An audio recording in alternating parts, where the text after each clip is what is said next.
श्री गणेशाय नमः। जिस भूमि में जैसे कर्म किए जाते हैं वैसे ही संस्कार वह भूमि भी प्राप्त कर लेती है। इसीलिए गृहस्थ को अपना घर सदैव पवित्र रखना चाहिए। Welcome to my channel. दोस्तों, फिर से आ गई हूँ नई कहानी को लेकर। आइए जानते हैं श्री कृष्णा श्याम से। मार्कंडेय पुराण में एक कथा आती है कि राम लक्ष्मण जब वन में प्रवास कर रहे थे, मार्ग में एक स्थान पर लक्ष्मण का मन उभाव से भर गया, मति भ्रष्ट हो गई। वह सोचने लगे कि कैकेयी ने तो वनवास राम को दिया है, मुझे नहीं। मैं राम की सेवा के लिए कष्ट क्यों उठाऊं?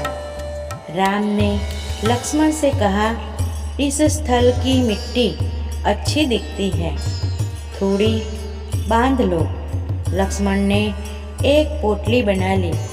मार्ग में जब तक राम लक्ष्मण उस पोटली को लेकर चलते थे, तब तक उनके मन में कुभाव बना रहा।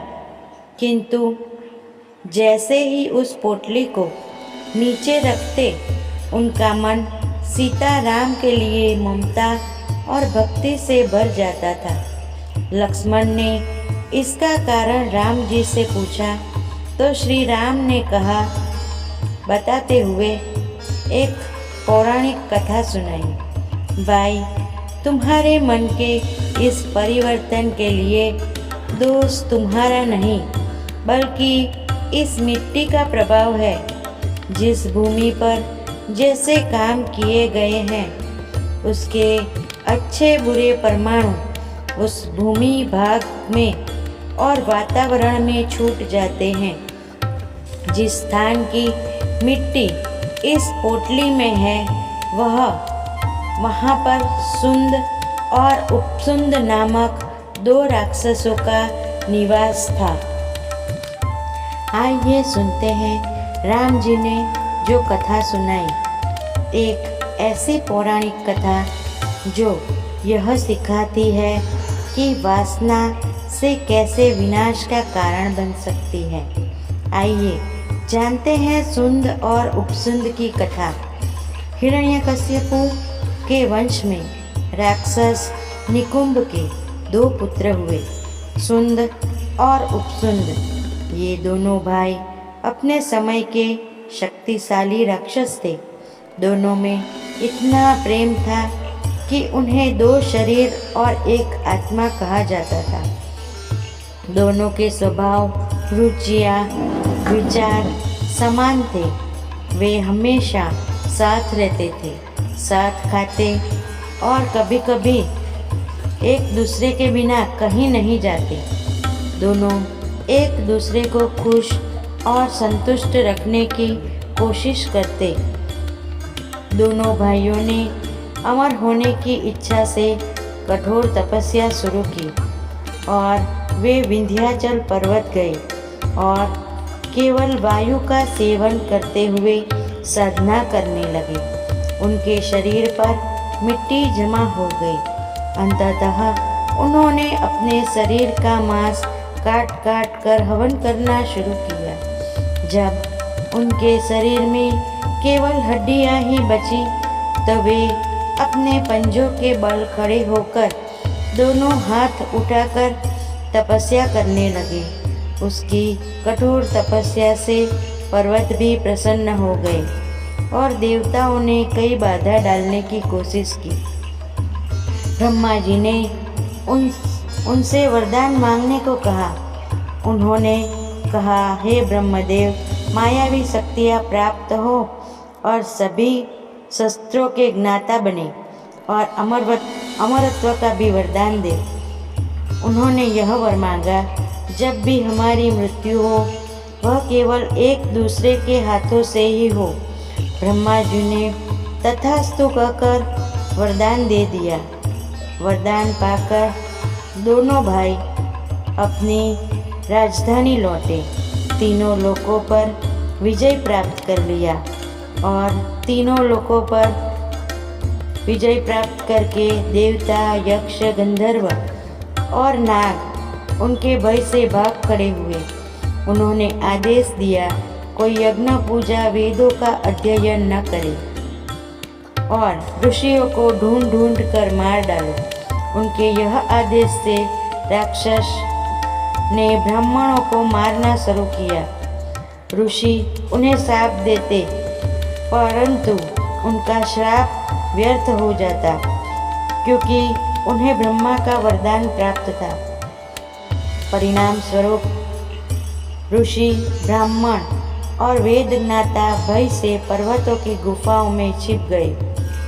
अत्याचारों से त्रस्त होकर ऋषि और देवता ब्रह्मा जी के पास गए। ब्रह्मा जी ने विचार कर विश्वकर्मा को बुलाया और एक सुंदर स्त्री बनाने का आदेश दिया। विश्वकर्मा ने संसार की सभी सुंदर वस्तुओं के सार से एक स्त्री बनाई। उसका हर अंग बेहद आकर्षक था।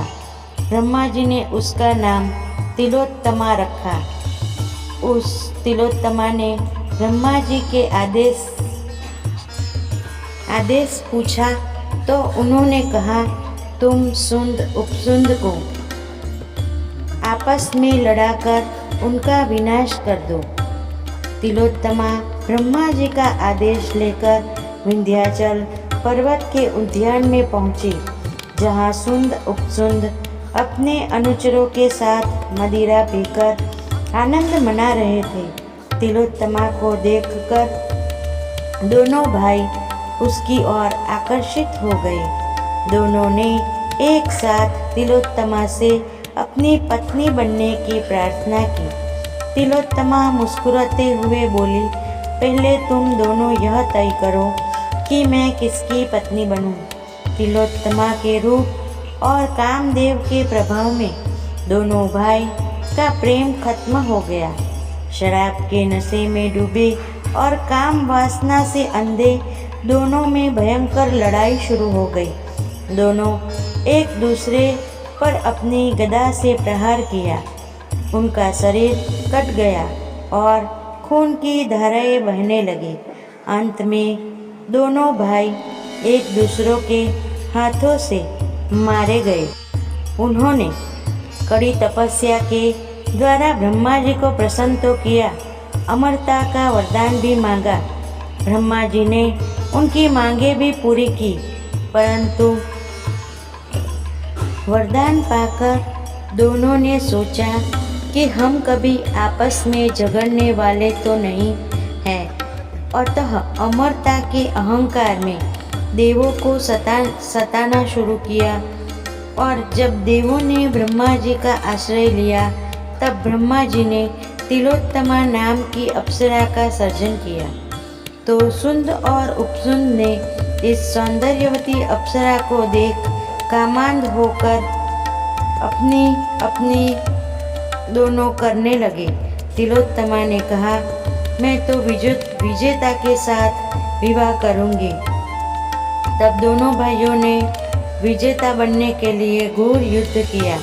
वे दोनों असुर जिस स्थान पर झगड़ते हुए मरे उसी स्थान की यह मिट्टी है। अतः इस मिट्टी में द्वेष, तिरस्कार और वैर का सिंचन हो गया है। यह कथा राम जी ने लक्ष्मण जी को सुनाई। तो दोस्तों, कैसी लगी यह कथा? और अगर आपको कुछ भी ऐसी नई नई कथाएं सुनने और रोचक बातें जानने के लिए देखते रहिए हमारा चैनल श्री कृष्णा श्याम। और हाँ, लाइक करें, शेयर करें और सब्सक्राइब करें। थैंक यू दोस्तों।